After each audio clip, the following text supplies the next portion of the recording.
Eto pa mga bossing, dahil naka-sale tayo, may umiscore sa atin ng Kenochi Power Pipe K2B2 na stainless para sa New Year. So ayan, si bossing binigyan natin ng less 400 pesos dahil nga naka-sale tayo. Kaya sa mga bossing ko dyan na naghahanap ng Kenochi Pipe, punta na kayo dito sa shop natin mga boss, dahil ang laki ng discount natin. Hanggang November 30 pa to mga boss.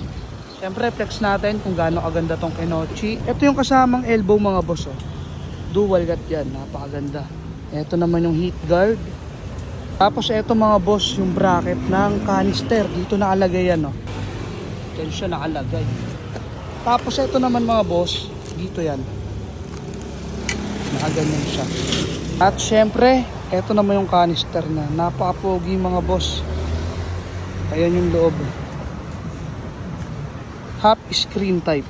Saka tube type mga bossing. Tapos meron siyang silencer na kasama. So ayan, marami na rin ni-score sa atin ng Kenochi Pipe. Kaya sa mga naghahanap dyan ng Kenochi Pipe, punta na kayo dito sa shop natin mga boss. Located tayo dito sa Dasmariñas, Cavite. Ping na lang sa map, KCC Moto Parts Sampaloc 4. At kung malayo kayo, pwede nyo silipin na sa ating online store. Available na yan mga bossing ko.